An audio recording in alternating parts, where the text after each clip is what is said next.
What's up, Mets fans? Welcome back to another Mets Hot Stove right here on the channel and on X as well as. Give me 1 second, guys. Sorry about that. Big echo. All right, there we go. I'm sorry about that. I have my YouTube channel on for some reason. Sorry about that, guys. So, welcome back to the Hot Stove Show, guys. As Chris just mentioned in the chat, he is currently stuck in traffic due to an accident. Unfortunately, he's probably not going to be able to make it, and that's unfortunate, but again, stay on his channel. It's not a big deal. Stay on his channel or my channel. It doesn't really matter at this point. So just hit that like button on both channels. And we'll just get into the topics that we were going to put together for the both of us. But hey, at the end of the day, Met fans need to realize that this is turning over a new leaf for this Mets organization. When you blow up the core of this franchise, you got a lot of explaining to do, even though some people might agree with the different direction of a core because the core has been a losing core. You haven't won enough. You haven't won anything. And at some point, you got to change it. David Stearns is doing that. If you agree or disagree with him about that, then that's your opinion. You're allowed to have that opinion. But right now, we can't do anything about Alonso. He's not on the Mets no more. Diaz or Nimmo. You can't do anything about that anymore. They are on different teams.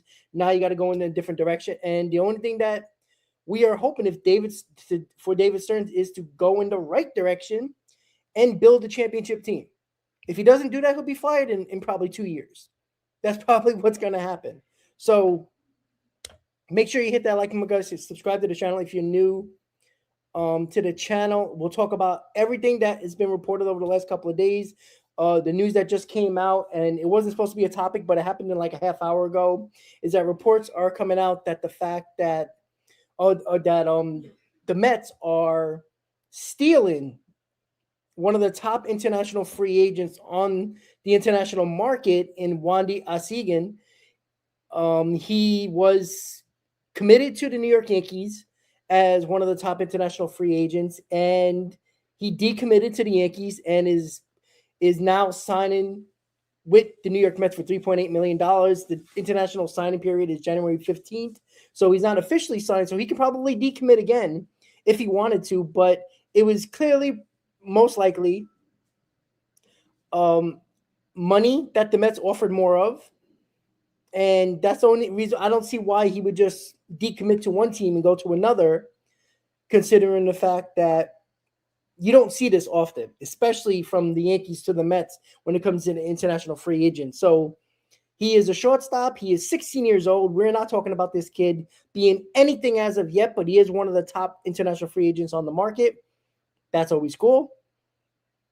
That's how you don't have to worry about where you draft in the draft in years, because the Mets, with being over the luxury tax and being over the threshold, they lose a good number of draft picks in one draft just by, you can have the first pick, but you're going to drop many spots because of where the Mets are payroll-wise. So you build your farm system, if you're the New York Mets, if you're a big market team, by signing international free agents. And the Mets looking like they stole a really good international free agent prospect. Hopefully he becomes something, but he's only 16 years old. Hopefully he becomes a phenom, and he's up in 3 years when he's 18, 19 years old, and that would be great. So that is something that you just have to look at and take it for what it's worth right now. It's not going to help this team now, but it just broke, and it is news. It is a potential big signing for the international market for the New York Mets. Again, when you got that international bonus pool money, you can use it, and the Mets used it. I don't know how they did it. Were they talking to the kid? I don't know how all these rules work in the international market. We just don't know. But we do know that he is switching jerseys from one New York team to the other, and we'll see how that goes in the years to come. Hopefully he becomes a star, and that would be great. And he is the Dominican player. Again, 16 years old, shortstop, and that's what we are right now, because I don't really care at this point. It doesn't make me excited or not. I'm not going to say, haha, New York Yankees. I just don't care. He means nothing to the 2026 Mets, probably even the 2027 or 2028 Mets. So at this point, for the prospect huggers who love prospects, they'll go a little bit crazy. And that's just the way it is. But it is cool. It is a $3.8 million international signing, and that is a big deal for the international market. So with that said, welcome to the Hot Stove Show once again, as we are talking all the news that we need to talk about.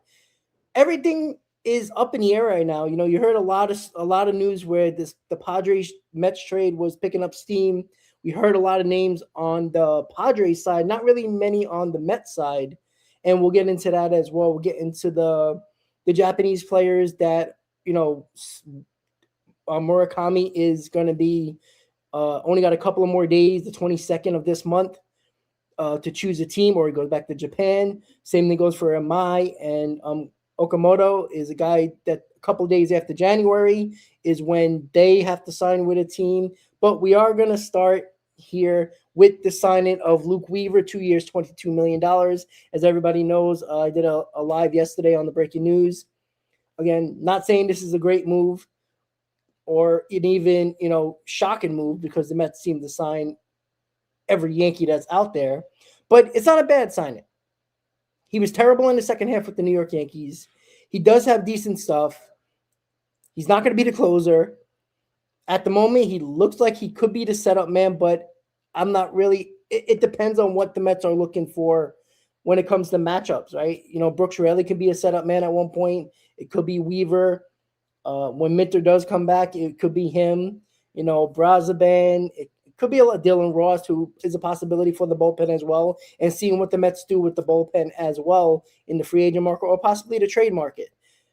There's a lot to, predict or, cut up and see what they're going to get overall for the bullpen. Right now, it looks like Devin Williams is going to be the closer. I'm not excited about that either. But 2 years ago, he was one of the best closers in baseball. It's not like his stuff fell off the face of the mat, of the world. If it's not, his stuff was there. Maybe it was just location. I don't know. Maybe it was pitch selection. I don't know if Devin Williams called his pitches or the Yankees from the dugout called his pitches. I don't know. But he wasn't good. Regardless of who called the pitches, he threw the pitch. And you just hope that he's better. He's 2024 Devin Williams than 2025 Devin Williams. And you hope, the second year in a row being in New York, he'll get a little bit more comfortable and be more comfortable in Queens. That would be nice. But right now, I'm not excited about the bullpen. I think the bullpen, we have names in here that could do a good job. The bullpen was a disaster in the first half and the second half. In my opinion, the bullpen was a disaster, not based on the names, especially in the first half. It was a starting pitching that didn't do their job going deeper into games, where you had to use 4, 5, 6 bullpen arms every single day to get through a game. And at some point, they're going to break down. At some point, teams are going to continue to see the same pitchers in the bullpen, and they're going to be expecting certain pitches, and that's when the bullpen falls apart. And in the second half, David Stearns tried to address it at the trade deadline. Not a lot of people were mad about the additions because they were good names. They just didn't do the job. And that's when you blame the players. But I also blame David Stearns for the fact that he didn't get starting pitching in here, at least reliable starters that can give you a little bit of length to help out your bullpen. Because even the guys that came in the second half at the trade deadline, and Rogers, Soto, and Helsley, they were so overused as well.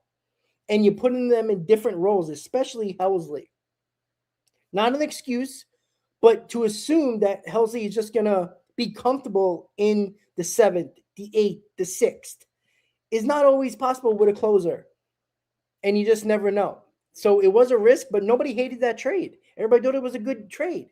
It just didn't work out. But on top of that, David Stearns allowed to be desperate for bullpen arms at the trade deadline and sent, 12 minor leaguers in those deals for all rentals, and all of them are on different teams now and not with the New York Mets. So not that I feel bad for David Stearns, but it does suck. He needs to do a better job. This is why I always say the offseason, you should sign, trade, and bring in guys that are less of a question mark. So when you get to the trade deadline, you don't have all these holes to worry about. You can't go into the season having so many holes and think that you're not going to have more holes come the trade deadline. It just doesn't make sense. Luke Weaver is a solid bullpen arm. He's not great. I think he is a good addition. He does have good stuff. We'll see if he can turn around what he was doing in the first half, which was pretty good. It was the second half that was the problem. We don't know with the pitch selection or, what went about with that. Was he tipping pitches or whatever? But you just hope he becomes better in a Mets uniform, and that's something you just have to hope for. So once again, guys, CP was supposed to join us, but he got stuck in DC traffic with an accident on the road. He didn't get into an accident. I'm just saying there was an accident on the road that caused him not to be here. So it was going to be both of us, but it's only me right now talking about all these fun topics. Me and Chris will get together at some point for the top for Hot Stove again. It's just timing, scheduling, and holidays that cause us to not be on shows together right now. So Luke Weaver, 2 years, $22 million. It's not, it's not a breaking the bank or anything like that. It's a solid addition. We'll see what the Mets do with possible trade or sign-ins for the bullpen that's coming. I think you got to get at least another bullpen arm or two, depending on if that's high-end bullpen arms or low-end bullpen arms. You still need guys that are very reliable. I think that's the problem with the New York. Last year, the Mets didn't have a lot of reliable pitchers in the bullpen or the starting rotation. And it just became a dumpster fire. Right? It didn't matter what the Mets did offensively. It didn't matter. Yeah, the Mets weren't good in the first couple of months of the season offensively with runners in scoring position. But it was most of the season where the Mets just were impossible to win games because the starters basically were always giving up runs to have this team come from behind. That is not easy to do on an everyday basis. I don't care how good your offense is. When you're constantly behind, you're going to press. You're going to have to score more runs. And that's not easy to do every game. It would be nice where you can win a 2-1 ball games. The Mets didn't win low-scoring games. It was a huge problem. If they didn't win high-scoring games, they weren't winning at all. And the big culprit was the pitching on both ends, the bullpen and the starting pitching. Hopefully Luke Weaver does well with that. And yeah, I think who was the one that said that? Patrick Weaver ERA was 0.73 until May 26th until he got hurt. Yeah, he did get hurt. So, that could be a cause of what happened. Maybe it was different arm angle because of his injury, whatever it was. But he does have good stuff. That's a fact. So we'll see, right? It's very hard to predict bullpens. You can get the best names out there, but it does not mean that your bullpen's going to be good. Bullpens are fickle. Each individual bullpen arm could be a hit or miss. Somebody who was great last year can be very bad this year. Bullpens are something that it's basically you throw something against the wall, hope it sticks. That's basically what it is with bullpens. Obviously we're going to know the better names, the bigger names, but that doesn't mean you're going to have a good bullpen. Look at the Dodgers. How many different guys did they sign last year that was top of the market? They had one of the worst bullpens in baseball. Now they found a way to win the World Series. That was because they had 14 different starters that they used in the bullpen when they needed them in the playoffs. A guy like Roki Sasaki, Tyler, all these guys that they needed in the bullpen, they used basically starters for that. And not everybody has that luxury to do so. So when we talk about there's many different ways to win championships, there is. The Dodgers showed you. They had to make sure they didn't get deep into that bullpen where they were one of the worst bullpens in baseball. You got to use other guys, and they had to use their starters to do so. And what helped is that their starters actually went deep into ball games in the playoffs. They were dominant. And you didn't have to rely on 4 or 5 innings from your bullpen. And that saved the Dodgers. Let's be honest about that. All they did was score runs, and starting pitching was really good. They didn't have to use their bullpen to that point. So, unfortunately, I don't know if the Mets are going to be that type of team, to be quite honest with you. I don't know what the hell is going on with the starting rotation with the New York Mets. I don't know what David Stern's plan is for the rotation. I don't trust him. But as I said many times, I think the Mets need two. They need definitely one top starting pitcher, and they need somebody who is probably a solid number 3, just to make me feel better about this rotation, because you can't rely on Nolan McLean to be the main guy. You just can't do it. He is not proven. I don't care what anybody says. If you want to say that Nolan McLean is proven, then you're just not paying attention. He had 9 starts last year, and we're already put him on this pedestal. Don't do that, because if he takes a step back, this season is going out the window. You can't survive with no top pitcher once again. You just can't do it. You need reliable starting pitching. The Mets have none. Nolan McLean isn't proven yet. He has great potential, great stuff, great demeanor on the mound, and he's a badass on the mound. But that doesn't ultimately mean he's going to be a great pitcher. We hope he is. That's the hope, that he is. If he is, great. But if he takes a little bit of a step back, who do you trust in this rotation at this current moment on December 18th? Cody Bellinger? He quit on this team. David Peterson fell off the face of the earth in the second half. Clay Holmes? Does anybody trust him coming back after 170-plus innings and not getting hurt? Because that's a strong possibility. Who else do you trust? Brandon Sproat? He's not completely old there yet. Jonah Togg's not going to be in this rotation. So the Mets need to get a top starter. I don't care where they get it. Free agent market, trade market, you got to get a top starter in here. Give me a top starter and pair him with Nolan McLean, and I'll feel a little bit better about this rotation. Let Nolan McLean develop into the pitcher we hope he's going to become. But don't put all the pressure on him, because if he does not do well and takes a step back, the Mets are in trouble. And I don't want to be here in the middle of May talking about this rotation is in trouble, because that is a bad job. And again, it's December 18th. There's a lot of guys out there the Mets still can get, but you need to deal with the pitching. The pitching was the detriment of this, the downfall of this team this year. Everybody can talk about the offense all they want. The Mets scored enough runs. Yes, they scored less than what they did in 2024, but we all know the Mets pitching was really good in 2024. That was a big reason why they went on that run. But you could score 5 runs a ball game. That was what the average for the Mets were at the end of the season. That should be enough runs to win more ball games, not 83 games. The pitching on both ends were disgusting. It was embarrassing. That can't happen again. Classic, how you doing? David McLean is going to be like Scooble. Yeah, okay. Let's hold our horses with that, all right? That's an embarrassment to Scooble. All right? Don't put Nolan McLean on any pedestal. He is nobody yet. He isn't. He's a guy that has a tremendous amount of talent and possibilities, and you hope he's going to be great. But don't act like he is, because he's not. It's silly to me. It really is. I just don't understand why people are going to throw Nolan McLean to be this guy yet. He's not an ace. He's not an ace yet. And you know what? David Stern should know this. If he believes in him, great. But you don't need to put him at the top of this rotation and say, okay, he's our ace. That means you didn't do your job in this offseason to acquire via trade or free agency a top starter. It's not. There's guys out here to get. Like, it's not like the free agent market and the trade market is bare and there's nothing out there to get. There is. So if David Stearns has Nolan McLean being our number 1 pitcher, then he didn't do his job. It's just a fact. And David, you can say whatever you want about Nolan McLean. He's not an ace, all right? That's just stupid. It's dumb.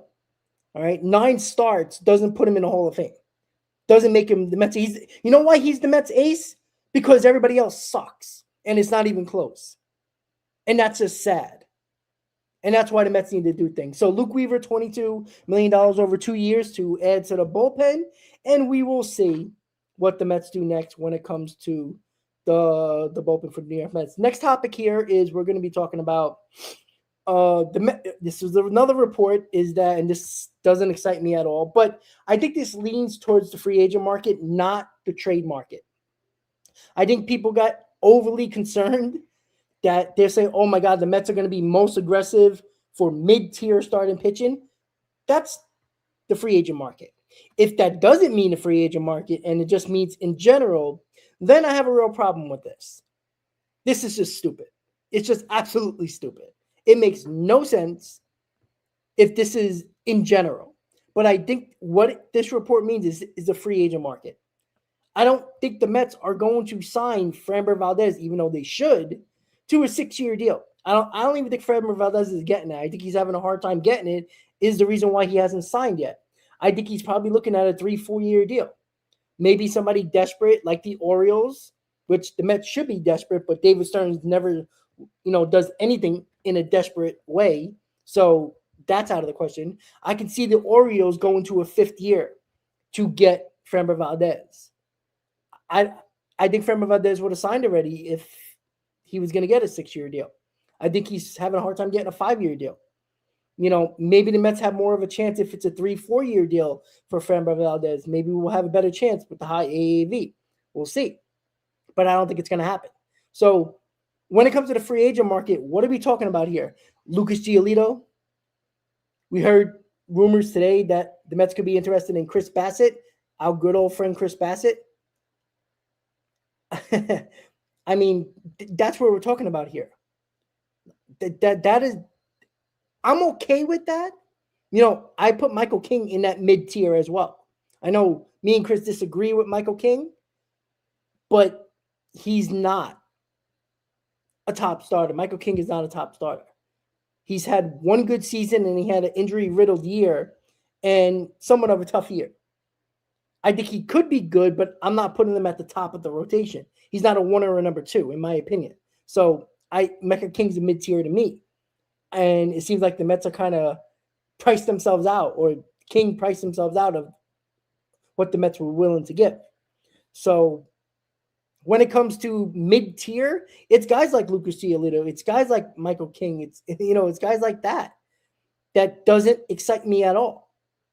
But if it's for a middle to back end rotation, I'm okay with that. But you need a top starter. You can do whatever the hell you want at the back end of this rotation. But give me Nolan McLean with a top starter, and then we can have a conversation about, okay, this rotation has a reliable top guy at the rotation. We hope Nolan McLean is the guy that we seen last year and gets better.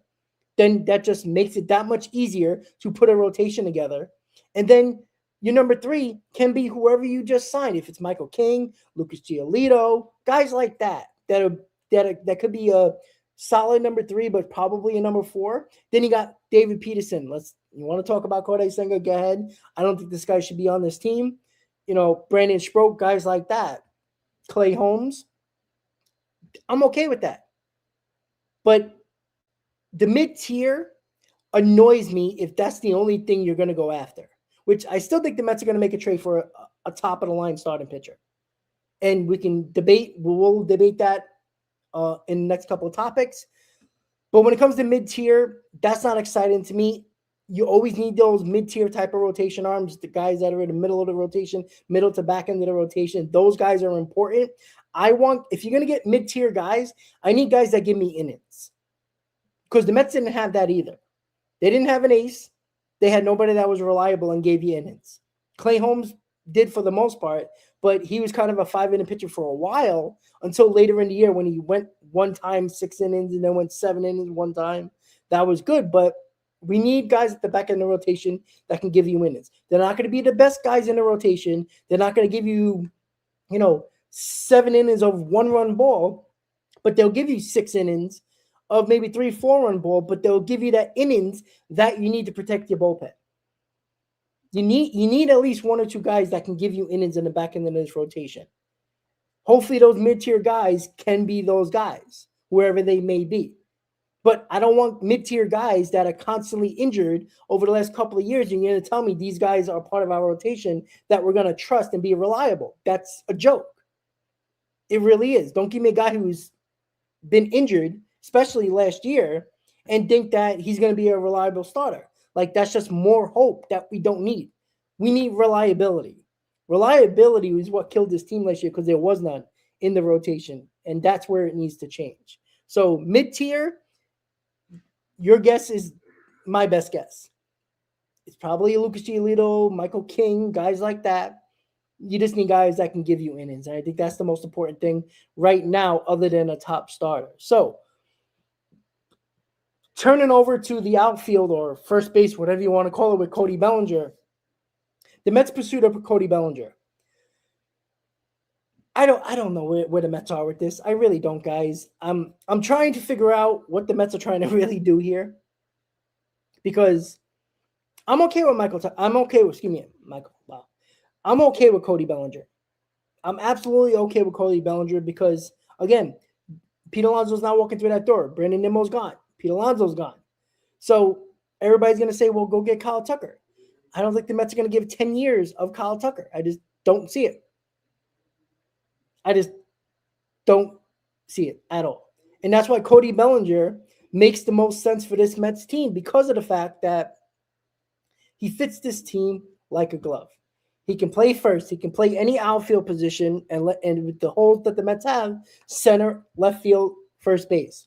What the Mets can do here is sign Cody Bellinger, and now you can say, okay, should I go get a first baseman? Should I go get another outfielder on the trade market? It doesn't matter. You can get whatever you've seen, whatever you think you can get is okay. Let's say the Mets get a first baseman. Let's say Okamoto or Murakami is the guy. Great. Now you got a first baseman. You fill a hole in the outfield, either center or left field for Cody Bellinger. And then if you still have Carson Bench by the end of the offseason and when spring training starts, because you didn't trade him, he can be one of your outfield holes that you can fill there. That is what you should need to do. And yes, David, I agree with you. Luis Robert and Bellinger, you solve your outfield. And I'm not saying Bellinger is going to produce 30-plus home runs or Luis Robert's going to be something that we haven't seen at the White Sox. But what you do in the outfield is have a Cody Bellinger and Luis Robert Jr. as really good defenders in center field. I think Luis Robert needs to change the scenery. I'm not saying he's going to turn into the great player everybody expected him to be, but I think he'll be fine. Now, fine is somebody that's probably going to bat 240. I don't think that's exciting. I'm an average guy, but nobody's really an average guy anymore in baseball. I think he can hit you 15 to 20 home runs, maybe more. I don't know. But I'll go between 15 to 20 home runs. That is something the Mets really didn't get in center field. They didn't get a lot of power, if at all, in center field. Cody Bellinger will hit you 20 home runs. Let's say 20 to 25.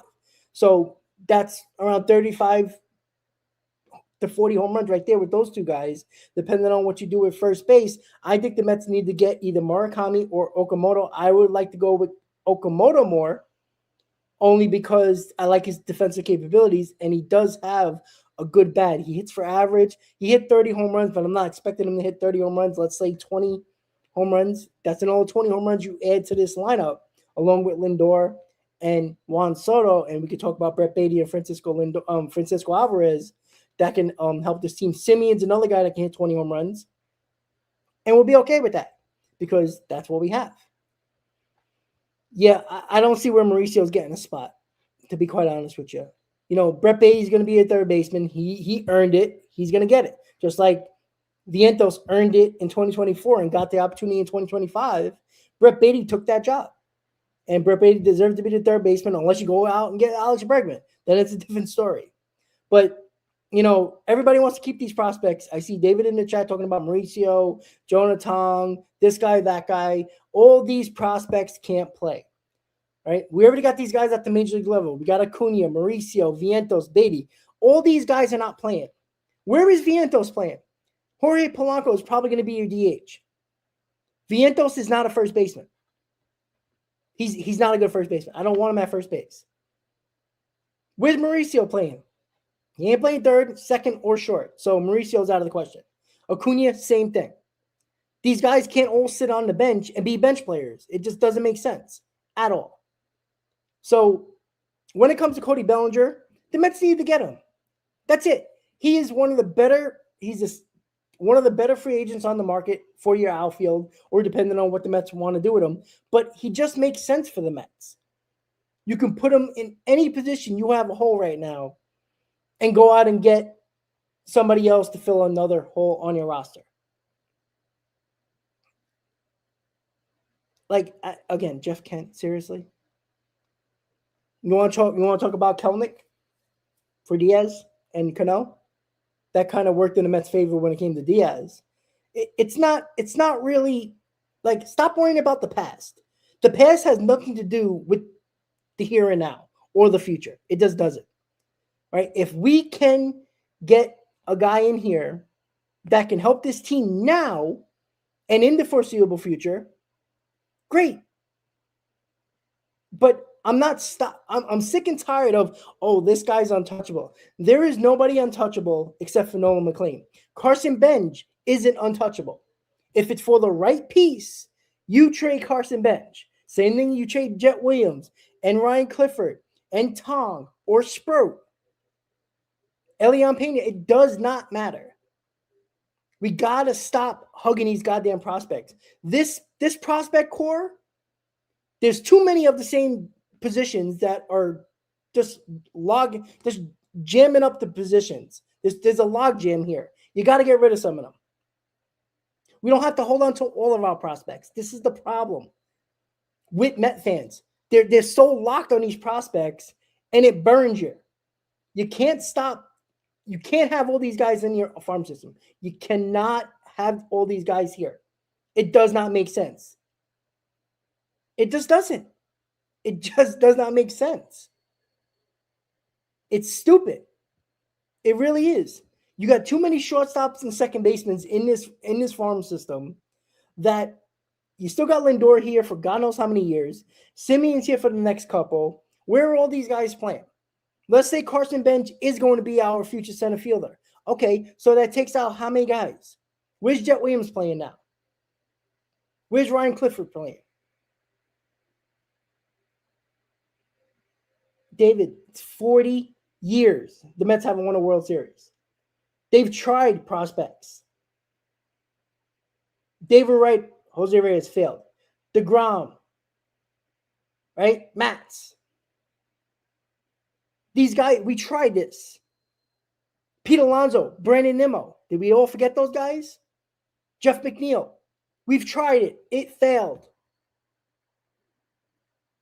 Why do we act like all of a sudden that Nimmo, McNeil, and Alonso weren't the staples of this organization through our farm system? It did not work. It didn't work. We lost. We continue to lose. We're a losing organization with the homegrown talent.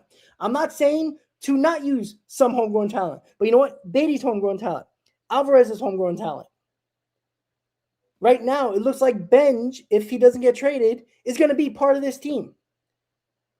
Most likely, Noah McLean's going to be in this rotation, obviously. Brandon Sproat has an opportunity to make this rotation. So there's more prospects that are coming on. But you have to put them together with proven talent. I don't see prospects all over the diamond and the outfield that are winning championships here. You need to have proven talent in here. Not saying you can't use some of these prospects. You can. But you know what? Acuna and Mauricio hurt each other together. Same thing goes for Vientos Beatty.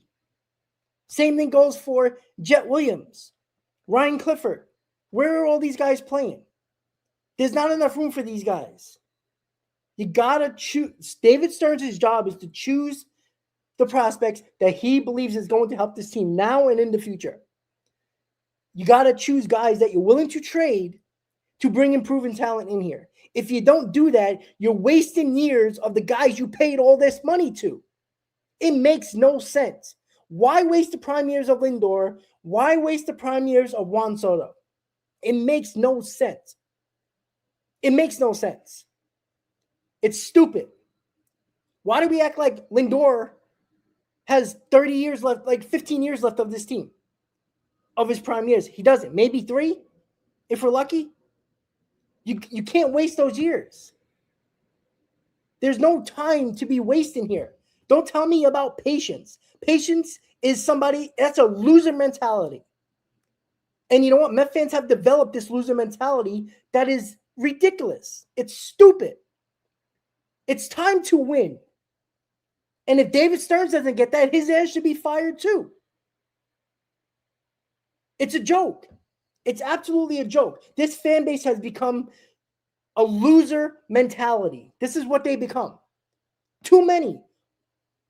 You know, because Pete Alonso won all these championships with the Mets. Brandon Nimmo, Edwin Diaz, that's been here 6-7 years. Jeff McNeil, these guys are losers. Don't give them all the credit when things are good, but blame everybody else when things are bad. It's the dumbest thing. It's absolutely stupid what's going on. It just doesn't make sense. It just does not make sense. It's a waste of time.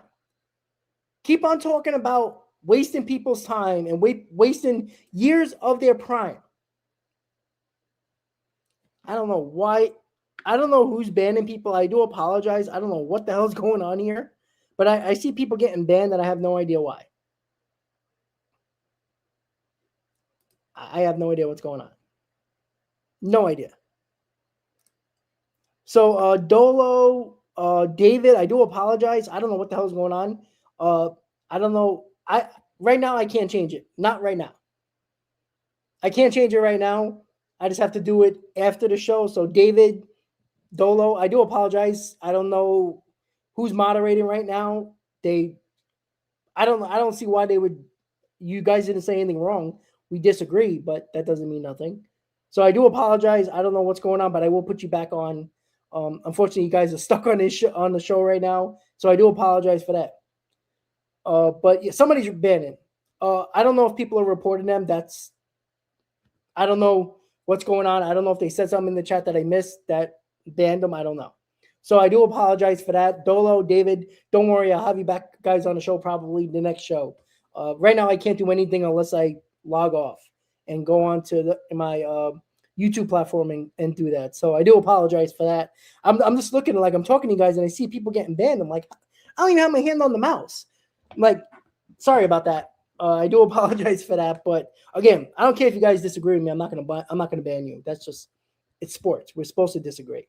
So ultimately, Cody Bellinger makes sense. Right? And especially if you sign Cody Bellinger, like it just takes it's less of a spot for some of these prospects. Why you need to trade some of them. As I said, last trade deadline, when Mauricio, Acuna, Beatty, and Vientos were basically, two of the guys were starting, the other two were on the bench. It didn't make sense. You were not helping their development. They weren't getting at bats. They were just sitting there collecting dust. They were pinch runners and defensive replacements that doesn't do anything for their development. You could say it kind of helped the team, but it really didn't. It was just stupid. The roster construction sucked. That's why I said at the trade deadline, two of these guys need to go. David Stearns and his indecisive problems, where he does not have a decisive bone in his body. He needs to decide what he's going to do with these guys. Everybody can't be here. It doesn't work. You don't have a 40-man roster that you can stick in the dugout. It doesn't work like that. You got 26 guys. You got to choose some that you're willing to use as assets and others that you think can help this team short and long term. That's it. It's impossible to keep all these guys and think that they're all going to play and all going to be here and all going to be successful. It's Stearns' job to determine who to keep and who to not keep and use as assets for proven guys to come in here. So I don't know. And I do apologize once again, Dolo, David, if you're still on here. I know you can't comment, but you could probably still watch. I do apologize. I don't know what the hell happened. I just started looking at my comment section and I just see people getting banned. I'm not sure. I don't think you guys say anything bad. You just disagree, and that's fine. But I do apologize for that. So unfortunately, you probably guys can't come back and comment today, but hopefully you stick and watch. So I do apologize with this. unfortunately. So Cody Bellinger should be a New York Met. Will that happen? I don't know. The Mets are serious contenders, supposedly. Reportedly, they are. It seems like it's going to – I know somebody said in the comments, I forgot who it was, but said the Giants could be suitors for Cody Bellinger. Kind of makes sense, right? But probably the Mets and the Yankees are probably the most serious right now is for Cody Bellinger. We'll see what happens. Again, I'm not confident in anybody that is going to get a long-term deal for the New York Mets because David Stearns is immune to signing guys more than 3 years, and I just don't trust him with that. So we'll see how it goes. All right, so let's talk about this Padres possibility once again. We haven't heard much over the last couple of days. Last week, it started to, especially in the weekend, we started to hear so many different rumors. We started to hear Padre names with Pivetta, Miller, a couple of bullpen arms. We heard Xander Bogaerts, just so many names. But we really haven't heard anything with what would be going back in a Padres trade from the New York Mets end. We haven't really heard that. But if Mason Miller is involved, and let's say it's only Mason Miller, it's going to cost you. And that is why we're starting to hear the Mets taking on a bad contract. We heard about Xander Bogaerts. Maybe it'd be a Nick Pivetta. That is not a bad contract, but it's kind of a situation where the Padres seem to not mind giving them in a trade for whatever reason. I don't know, but it's their problem, not ours. I think it's going to be very hard for David Stearns to give up the prospect capital for Mason Miller on its own. I think David Stearns is asking for a bad contract back. So he doesn't have to give maybe 3 guys for Mason Miller. And it might take 3 prospects for Mason Miller. The guy's a top closer, an electric arm, got years of control left. It's going to cost you. And I don't know if David Stearns has the balls to actually give up 3 prospects for a closer. Because again, another reason why you should have just signed Diaz and stopped being a baby and basically screw yourself in negotiations because you left the door open to do what the Dodgers did. So it doesn't make sense. It really doesn't make sense. I'm hoping they can get Miller and Pivetta in a package. Then you could probably see giving up 2 prospects, maybe a starting pitcher, maybe Brandon Sproat or Jonah Tong, and another top prospect. I'd be willing to do that because you solve 2 problems. You solve the back end of your bullpen, and you add a really solid arm to your rotation. I'm not calling Pivetta a number 1. He's definitely not. He can be a number 2. I would say probably a pretty decent number 2, but he's definitely a great number 3. And you can probably consider him a solid 2. But that's the only way I can see a deal like that gets done. I just don't see Mason Miller on its own, the Mets or David Stearns willing to do it. I just don't, unfortunately. So we'll have to see if this is going to pick up some steam again. And when you hear all these names and people are like, why aren't David Stearns making a deal? Well, when it's specifically for the names that we've heard, and it might not just be Miller and Pivetta or Miller Bogaerts. It can be 3 or 4 guys. And that takes time to develop. Pay salary, money going back and forth, which way, physicals. I mean, it could take this deal could be done. And it what's weird, and we know this with the Mets now, when things get quiet about certain things or certain trades possibilities, all of a sudden it happens out of nowhere. Like the Devin Williams signing happened out of nowhere. The Luke Weaver signing came out of nowhere. The Brandon Nimmo trade, we knew he was on the available trade list, but nobody thought he would approve a trade. And it happened out of nowhere.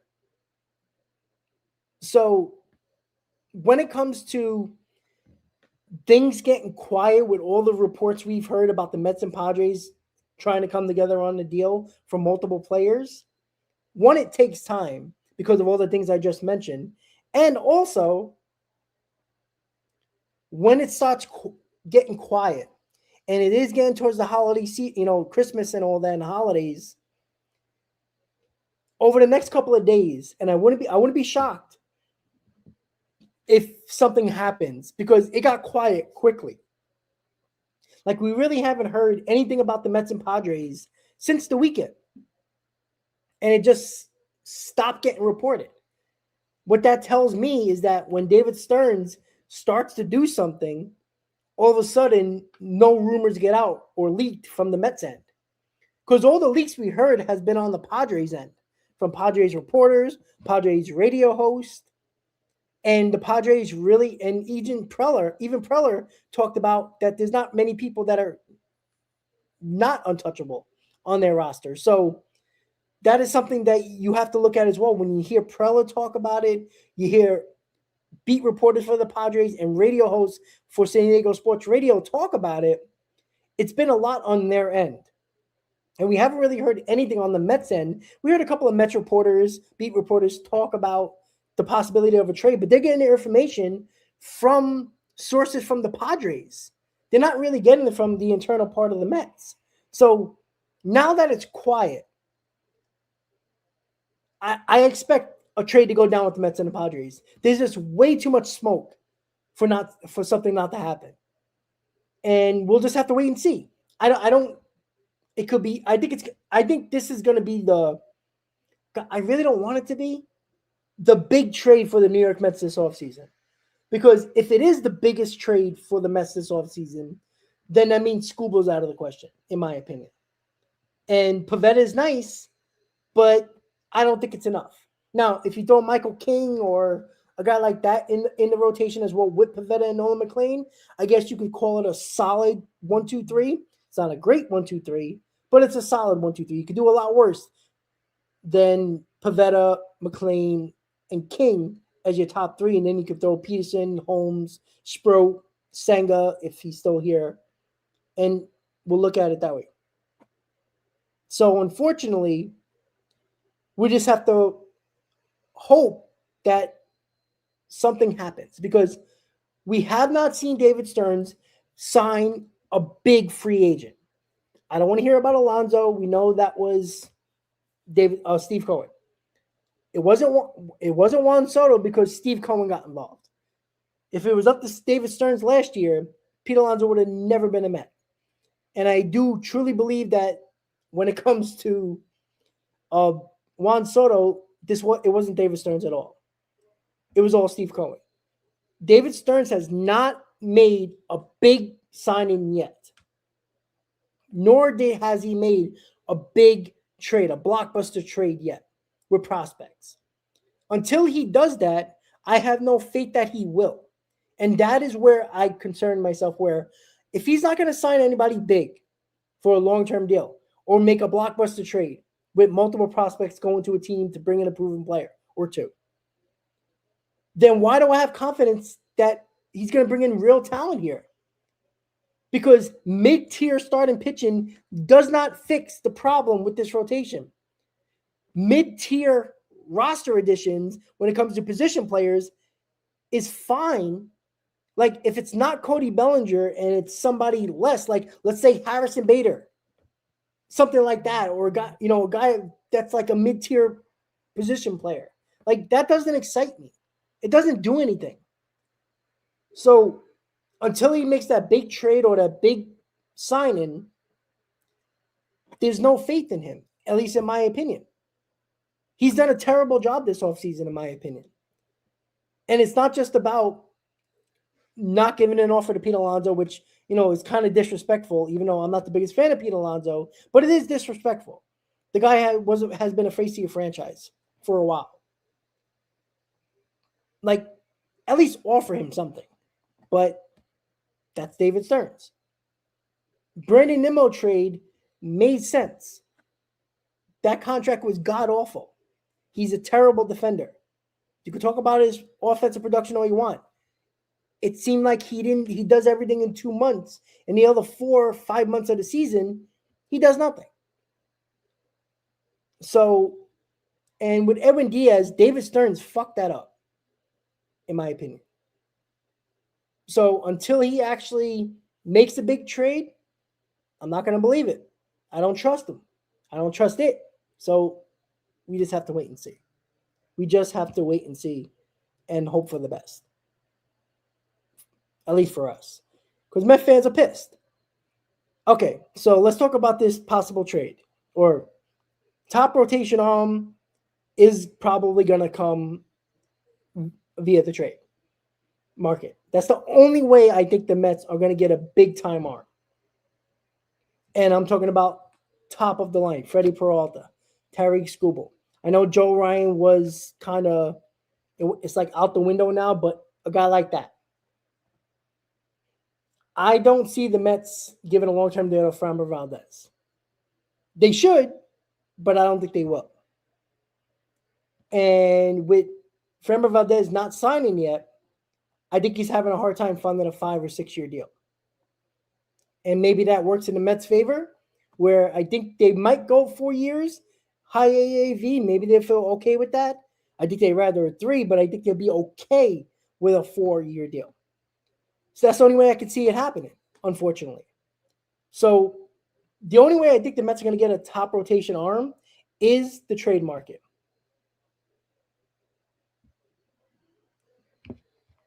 Is something going? Hold on one second, guys. Let me just double check something here. I know people are talking about it, stuff in the chat, so I just want to make sure it ain't, nonsense. Let's just see 1 second, guys. Sorry about that. Alrighty, let's see. Everybody's talking about the prospect, Wandy Segan as well. All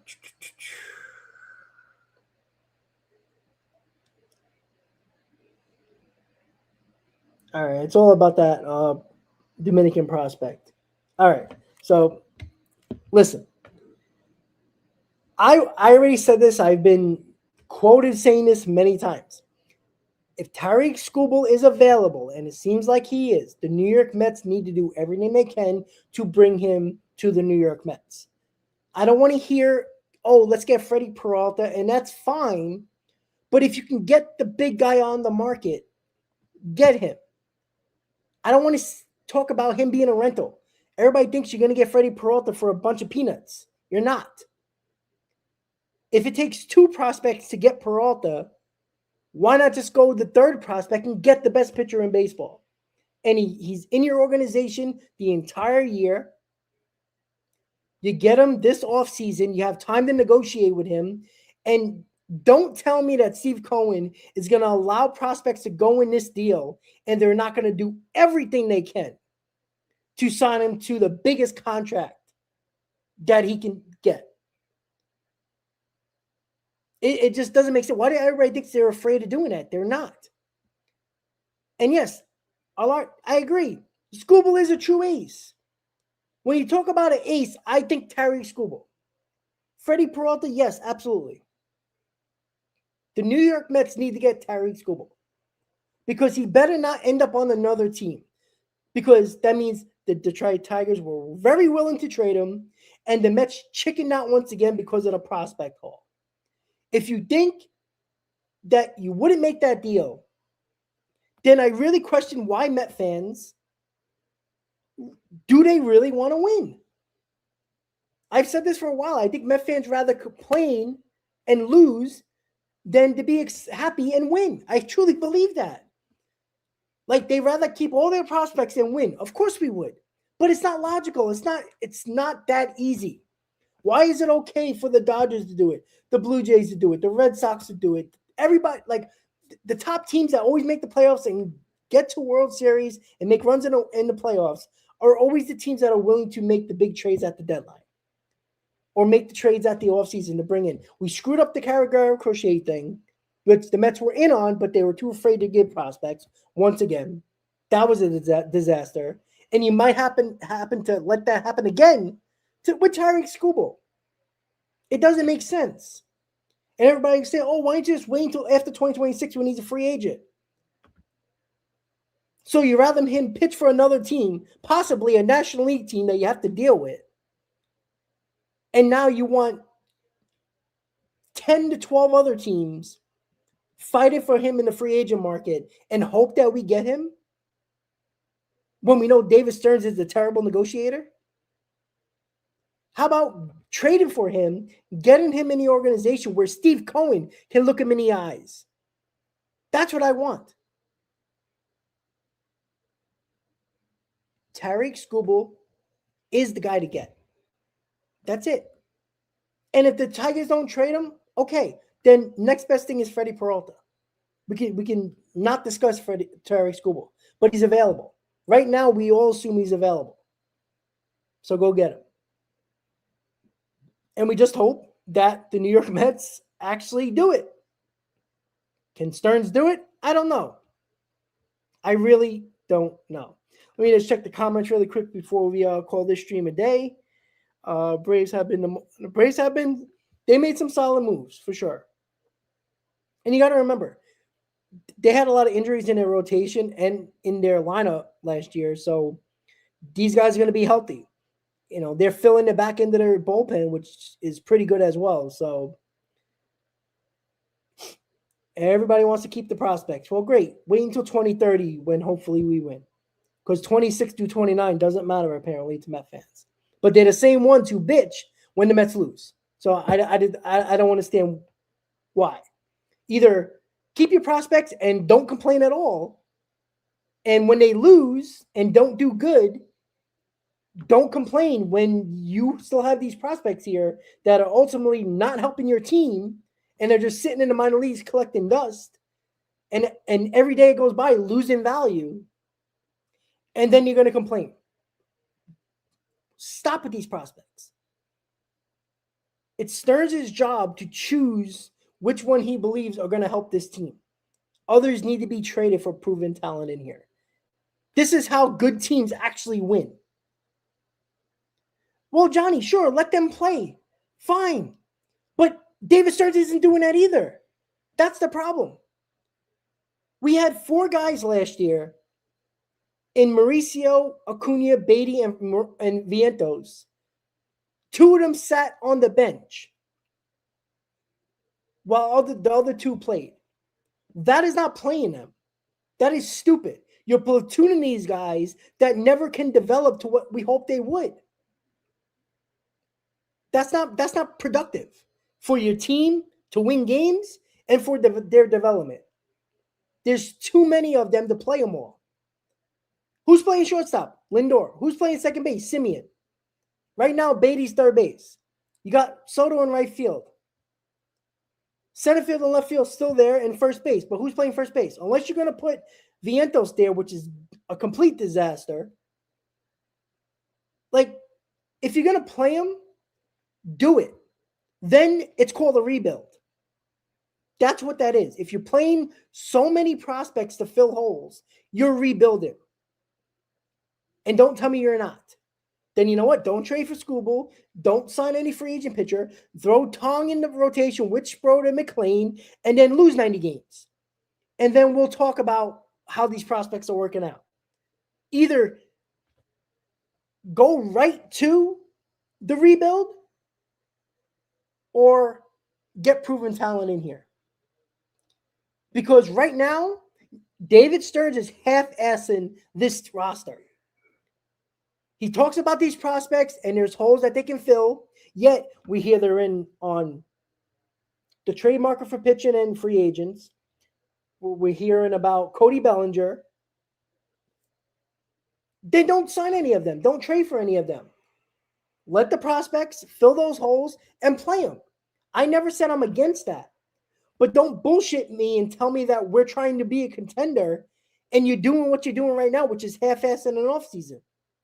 It doesn't make sense. It does not make any sense. Either you rebuild and be transparent with your fans, because right now you're rebuilding. That's what I see right now. Because you have no rotation. You have Soto in the outfield. You have no first baseman. You got no center fielder. You got no left fielder. You got Nolan McLean, who looks to be really a good pitcher. and you got a bullpen that's okay. I would say somewhat solid. That's it. So you're in rebuild mode until you're not. If you make a trade for a Peralta or a Skubal or Joe Ryan or sign Framber Valdez, then I can see that you're serious about trying to win. Trade some of your prospects for proven talent, and then I can say you're seriously trying to contend. Right now, you're not contending. You've got worse. So, in my opinion, you're rebuilding until you show me you're not. But stop half-assing this offseason like you're telling. Every interview he has, he talks about, oh, yeah, we're trying to. Even Steve Cohen tweeted out, I know Met fans are mad, but we are going to do everything we can to put a playoff team together. No, you're not. Where? The fact that David Stearns has done nothing big at all, and there's guys out there on the free agent market and in the trade market, so it's still time. But don't spill this propaganda bullshit. Again, here's that word again, where David Stearns has to come on all these interviews and, trying to save face just like he did when Diaz signed and Pete Alonso signed. He jumps on an SNY interview and starts talking because he has to save face again. He spills this propaganda, and too many Met fans fall for it. And then when they lose, they complain. That's it. Either David Stearns rebuild and do it officially and be transparent, or go out there and get proven talent and be a contender. Don't tell me you're trying for the playoffs and you're giving this all type of offseason. It makes no sense. Either you're rebuilding or you're trying to contend. You can't do both. Be transparent. If you want these prospects to play, then fill those holes with prospects. Tell us you're doing that, because he tells us he's doing it. Yet we're in on Cody Bellinger. We talked to Framber Valdez. We're on the trade market for starting pitching. We're hearing about Mason Miller and Nick Pivetta. That's not rebuild. So I don't want to hear those rumors. I don't want to hear you in on these guys if you're rebuilding. Jonah Tong starting a rotation. Brandon Sproat starting a rotation. Nolan McLean be the ace. That's rebuilding. You want Jet Williams to be Carson Benz to be in center field? Great, go ahead. You want to get a stopgap in left field? Great. You want Vientos playing first? Okay, fine. You want one of these other kids to be up here? Great, do it. But stop half-assing these decisions, because what you say, you're doing the exact opposite at this moment. Right now, I see you as a rebuild until you actually do something that tells me you're not, which is signing a big-time player, either Cody Bellinger or Framber Valdez, or make a big trade for multiple guys to bring in talent. Because there's no plan. There's no direct plan. Nobody can say they know what the plan is, because this roster tells me you're half-assing an offseason. There is no way anybody can say that David Stearns has a plan. Are you going all in with these prospects? Doesn't seem like it. Not the way we're hearing reports that you're looking to go get these guys. Didn't we hear the Mets are very serious on Cody Bellinger? Well, if you are, then you're not rebuilding. And that's fine. I'm okay with that. But figure it out. Give us a plan. Well, PJ, his plan has changed by the week. Because early in the offseason, he says we're going to be definitely in on the top end pitching market, and we're going to be in on the top end outfield market. That was his words when they first spoke to him when the offseason started to kick off. And then at the winter meetings, he had the conversation about, we're gonna use these prospects to fill some of the holes on our roster. That is two totally different things within 3 weeks. It makes no sense. The fact that, PJ, I don't even think he knows his plan. His plan's all over the place. Nobody can say, and you can say he has a plan, but do you know his plan? Because his actions and his words within a month have completely changed. So what is it? Is tomorrow he's going to be going after the top guys on the market for outfield and pitching? And then the week after that, when it comes to the new year, he has an epiphany saying, oh, you know what? I'm going to use all the prospects. I'm going to go with the young kids. It's dumb. It's absolutely dumb. Makes no sense. I just don't get it. And I wanted to find something. Hold on, guys. I know there was all right, hold on 1 second, guys. I thought I had the topic of one of these with the Japanese players. I think I had it somewhere. Hold on 1 second, guys. Give me a second. All right. There we go. I knew there was something missing. All right. Cool. I think it was this one. Let's see.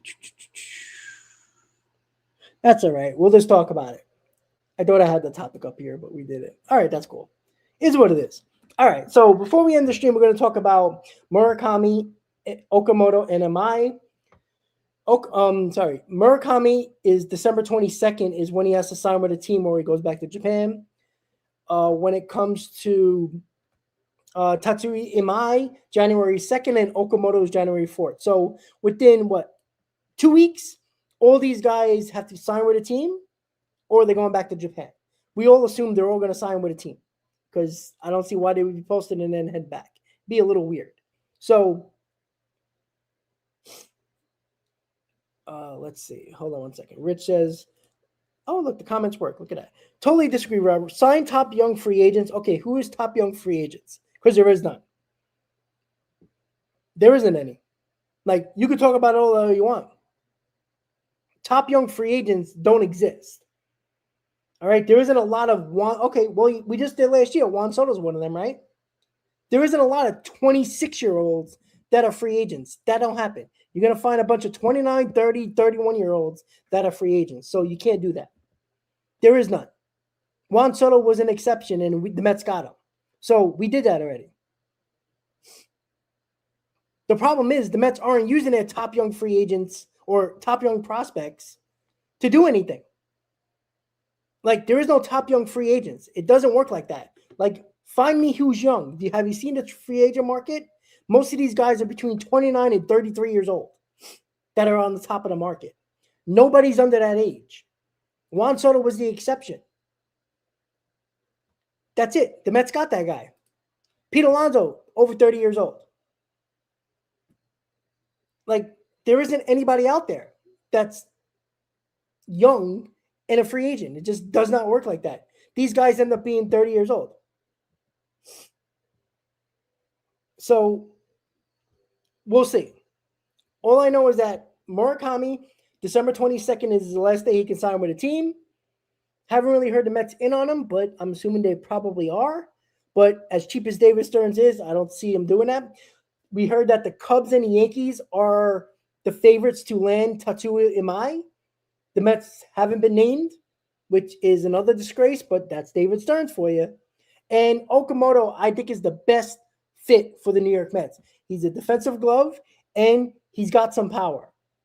You put him at first base, you sign Cody Bellinger. Hey, guys, you just filled 2 holes on your roster. Now you got a first baseman. Now you got a left fielder or an outfielder. And now Carson Bench could be a part of this roster, Major League roster, playing either center field or left field. And guess what, guys? We have a roster now. We have a lineup. Holy shit, it's possible. Now you can technically say you're contending. Not this nonsense that you're contending, but all your actions say you're not. Marcus Pete will probably hit 50 bombs. Baltimore's a bandbox. Pop-ups go out. So he probably will.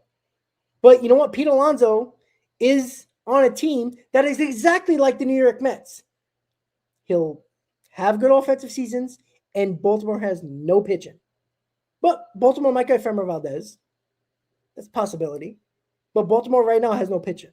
So Pete Alonso is going to do what he does. They're going to act like he's a great player and ultimately never wins and never helps the team win. Because Pete Alonso isn't a franchise-altering player. He's just not. He took this team nowhere, ever. Pete Alonso didn't take this team to a playoffs until Francisco Lindor got to this team. So, and the year that Pete Alonso had his worst year as a New York Met in 2024, it was Lindor with the MVP numbers. And it was Vientos coming alive. It wasn't Pete Alonso. Now, Pete Alonso was really damn good in the playoffs, so he gets credit for that. I'm not afraid to give Pete Alonso credit. But when Pete Alonso gets no blame, it pisses me off. Like, he is not part of the problem. He was. Because you kept them scored together too long and they continue to lose. So, with that said, we'll see what happens for Murakami, who is posted and has to sign by December 22nd. Imai is posted up until January 2nd. He has to make a decision then. And Kazumi Okamoto is January 4th. So we'll see if any of those guys are New York Met. Don't get your hopes up for Murakami or Imai for the Mets. I don't think them two guys are going to happen. I think Okamoto could happen. But David Stearns is a scared little boy, and I don't trust him. So we have to wait and see. We're holding our breath. We're hoping can we get a nice little present under the Christmas tree or whatever you celebrate holiday-wise? Can we get a nice little present from Stearns and the New York Mets? Can we get a big trade that's worth talking about? A big sign-in that's worth talking about? Not a Devin Williams, not a Luke Weaver. Can we get a big trade or a big sign-in before the holiday season so we can have something to talk about and get a nice little present for the holidays? How about that? How about that? But I still believe that this Mets-Padres trade, it started to get quiet after the weekend. We've heard nothing after the weekend. I do think that's a good sign, because when you don't hear anything after you started to hear a lot, and then you hear basically nothing, guess what? Guess what? I think it's going to happen.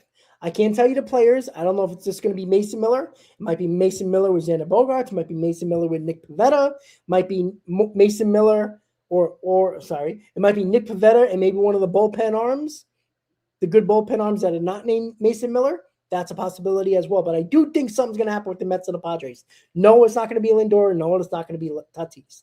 I'd be shocked if it is. And who the hell said that? Truman said I'm an Orthodox Kwanzaa.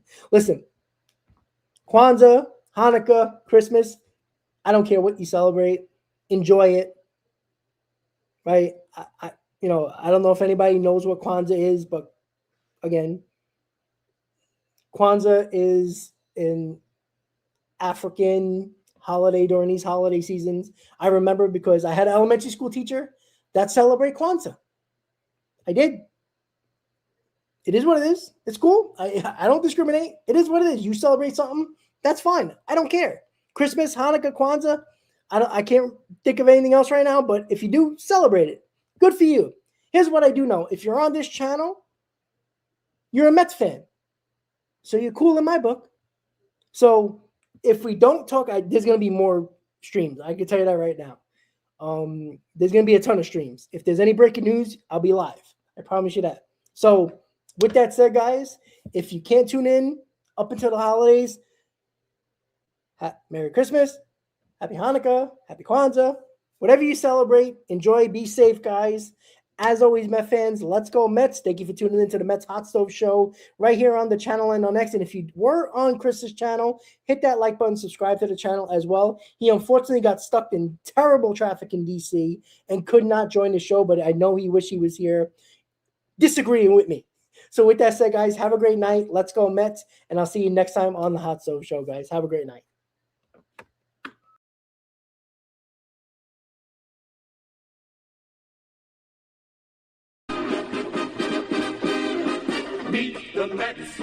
Meet the Mets. Step right up and greet the Mets. Bring your kiddies, bring your